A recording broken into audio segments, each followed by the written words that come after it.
Pemirsa, siapa yang tak kenal Raffi Ahmad? Seleb berjuluk Sultan Andara ini rupanya tak masuk ke dalam 50 jajaran orang terkaya di Indonesia. Namun, Raffi memiliki sumber kekayaan dari berbagai bidang, termasuk akun YouTube-nya yang mampu menghasilkan 8 hingga 140 miliar dalam setahun. Belum lagi, aset lain seperti Rans Entertainment dan klub bola yang diakuisisi. Kerja kerasnya sejak usia muda sebagai aktor membuat ayah dua anak ini kini hidup berkelimang harta. Maka tak heran, flexing menjadi bagian dari gaya hidupnya. Istri sang sultan, Nagita Slavina, juga gemar flexing. Ya, terlihat dari unggahan-unggahan video di akun YouTube-nya yang gemar pamer kekayaan. Buat yang belum tahu nih, flexing adalah istilah yang digunakan untuk orang-orang yang gemar memamerkan hartanya. Kembali lagi ke Sultan Andara dan istrinya, flexing kedua pasangan ini justru tak jarang menuai komentar-komentar lucu dari warganet. Ada yang ingin kaya seperti mereka berdua, ada juga yang bahkan berdoa agar menjadi anak pasangan tajir ini. Tak hanya pasangan Raffi Nagita, pamer harta atau flexing juga dilakukan oleh beberapa pesohor tanah air lainnya. Sebut saja Nikita Mirzani yang sempat memamerkan saldo ATM-nya. Dalam unggahan video di akun YouTube Billy Syahputra, terbongkar isi saldo ATM-nya mencapai 1,3 miliar.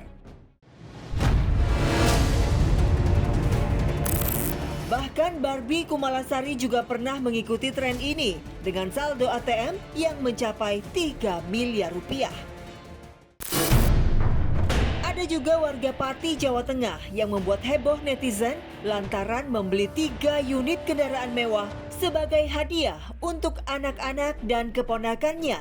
3 kendaraan mewah itu terparkir rapi di depan rumah Nur Hamim, lengkap dengan plat nomor kendaraan yang sesuai dengan inisial atau nama panggilan sang anak. Ia mengaku sengaja memberikan hadiah itu lantaran anak ketiganya berhasil menjadi juara kelas. Sementara anak pertamanya berhasil masuk jurusan kedokteran. Sedang hadiah mobil untuk keponakannya adalah bentuk terima kasih atas bantuan usaha yang dibangun bersama keluarganya. Katanya bukan bermaksud pamer, cuma sebagai bentuk kasih sayang ayah kepada anaknya. Tren pamer harta di masyarakat juga tak lepas dari pengaruh para influencer. Termasuk influencer yang sekaligus dokter kecantikan yang gemar memamerkan barang mewahnya ini. Koleksi barang brandednya menjadi konten untuk medsosnya. Bahkan seringkali ia menunjukkan pelayan serta bodyguard di rumahnya yang senantiasa melayani setiap saat. OMG!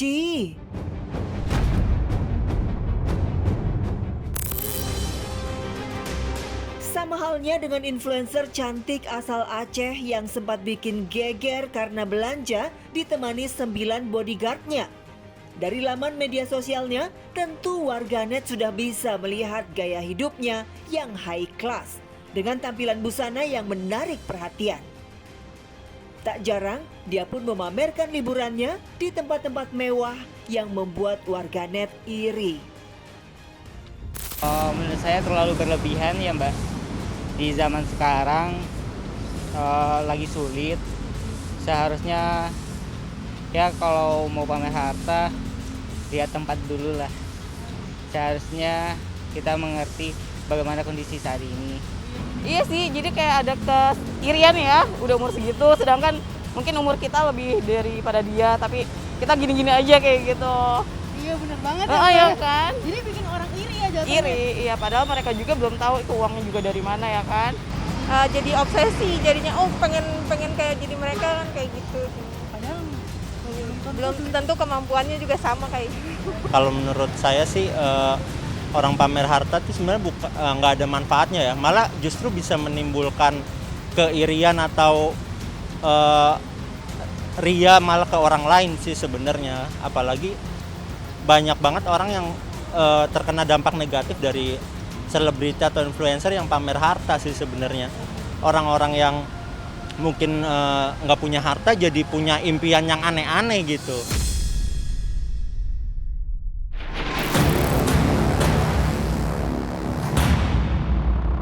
Pamer harta juga dilakukan kedua orang tersangka penipuan, Crazy Rich Medan Indra Kents dan Crazy Rich Bandung Doni Salmanan. Maklum saja, mereka memang hidup bergelimang harta dengan berbagai kemudahan dan barang-barang mewah. Namun akhirnya ketahuan jika harta mereka itu bukanlah harta yang halal. Indra Kents terbukti bersalah atas tindak pidana judi online atau penipuan di media elektronik serta tindak pidana pencucian uang dengan total aset yang disita mencapai 57,2 miliar. Bagaimana tidak, hasil laporan kerugian belasan korbannya sudah mencapai 25 miliar dan itu mengalir ke dompet tersangka. Atas perbuatannya, ia terancam hukuman 20 tahun penjara. Sedangkan Doni Salmanan berhasil meraup keuntungan dari hasil penipuan di sebuah aplikasi selama setahun dengan total aset yang disita bahkan mencapai 64 miliar rupiah. Ia diduga berafiliasi dan mendapatkan keuntungan besar jika terdapat pengguna yang kalah. Berilah uang sebanyak-banyaknya seolah-olah engkau akan hidup 1000 tahun. Tapi berbuatlah amal sebanyak-banyaknya seolah engkau akan mati besok pagi. Cerita pamer harta Direktur Utama di kawasan Kabupaten Banten ini lain lagi. Ia harus rela kehilangan jabatannya lantaran video dirinya yang memamerkan tumpukan uang viral. Namun Yaifu Nur Mazza membantah bermaksud pamer, melainkan sebagai pesan moral kepada orang yang menonton videonya agar tidak memakan uang panas sesuai background lagunya. Tapi memang itu tidak etis.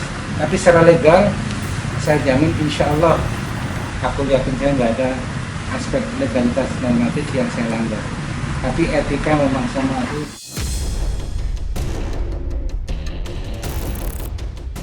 Fenomena pamer harta sejatinya memang bukan hal baru di masyarakat. Bahkan telah terjadi sejak manusia memasuki zaman industri. Ketika bermunculan orang-orang kaya baru sebagai kelas penikmat atau leisure class. Kerja keras yang menghasilkan pundi-pundi kekayaan membuat sebagian masyarakat mendambakan aktualisasi diri atau penghargaan atas usahanya. Tak ayal, golongan leisure class ini memamerkan hartanya untuk memberi pesan bahwa dirinya telah memasuki kelas yang lebih tinggi daripada sebelumnya. Adanya media sosial dan kemudahan teknologi lainnya menjadi salah satu penyebab maraknya gaya hidup flexing ini. Ditambah adanya permintaan dari para pengikut alias follower untuk memamerkan apa-apa saja yang dimilikinya, membuat mereka mendapat pengakuan ataupun eksistensi yang dibutuhkan. Meskipun ada di antaranya yang justru menampilkan kepalsuan agar dianggap kenyataan hanya untuk menarik simpati publik. Yang kita mau adalah yang pertama, yang perlu kita lakukan adalah pertama perubahan mindset daripada saudara-saudara kita yang diberikan karunia harta seperti ini. Kalau bisa kegiatan seperti itu, niatnya untuk mencari eksistensi itu diri itu, untuk mendapatkan penghargaan itu harus membuat jejak-jejak yang baik, membuat reputasi sosial yang baik dengan melakukan banyak kebaikan-kebaikan. Jadi seperti membantu masalah-masalah yang sedang dihadapi oleh negeri ini. Masih banyak saudara kita yang miskin, masih banyak saudara kita yang mengalami bencana.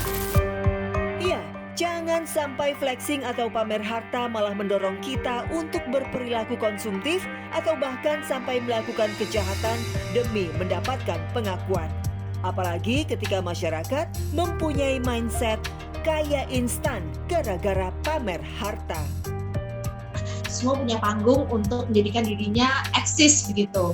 Nah, bisa saja apa yang dilakukan oleh masyarakat saat ini bisa mempengaruhi perilaku orang lain ya. Jadi saat ini misalnya trennya lagi pamer harta, pamer saldo.